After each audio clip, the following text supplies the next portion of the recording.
नमस्कार, मी शामराव मोकाशी। हा व्हिडिओ प्रत्येक रिक्षा टॅक्सी चालकाने ऐका आणि एकमेकाला शेअर करा। आता बऱ्याच ठिकाणी असा प्रचार चाललेला आहे की मीटर अरे बाबा, मीटरच व्यवसाय करायचा असतो। रिक्षा टॅक्सी चालकांच्यासाठी सुशिक्षित बेरोजगारांच्यासाठी स्थानिकांचा व्यवसाय म्हणून त्याला 5 वर्षासाठी परवाने दिलेले असतात आणि त्यासाठी शासन मीटरनं भाडं ठरवतं आणि प्रवाशांना इच्छित स्थळीच जाण्यासाठी मीटरनं हात दाखवले की आपल्या त्यांना प्रवाशांना घेऊन जायचं आहे आणि मीटरनं पैसे प्रवासी देतात, उलट 1-2 रुपये जास्तीच देतात। शिवाय नाईट चार्ज हा रात्री 12 नंतर शासनानं ठरवलेला असतो। म्हणजे मीटरमध्ये जेवढं भाडं दिसेल तेवढं प्रवाशांनी पूर्णांकात द्यायचं असतं आणि ते प्रवासी देतात। परंतु रिक्षा टॅक्सीवाले हे ऑनलाईनला जोडतात। ओला कोला हा बेकायदेशीर प्लॅटफॉर्म आहे आणि मग कोणी प्लॅटफॉर्मवरती जर ती गाडी बुक केली तर मग रिक्षावाला त्याला सांगतो की मला मीटरनं द्या म्हणून। हा बेकायदेशीर ओला कोला असताना शासनानं मीटर दिली असताना हे प्लॅटफॉर्मला का जोडतात?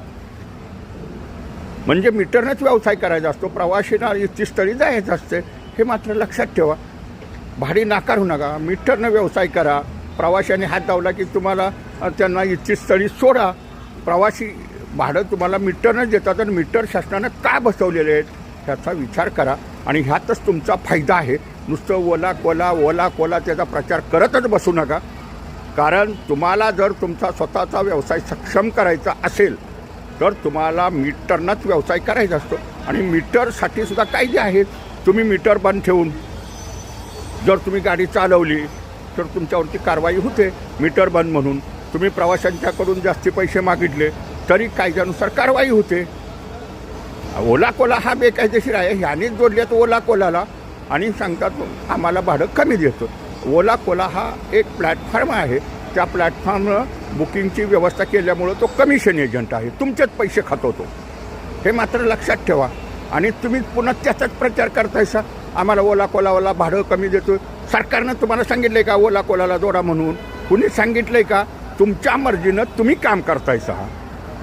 शासन तुम्हाला भाडं ठरवून देतं, त्याच्यासाठी इलेक्ट्रॉनिक मीटर बसवलेले आहेत।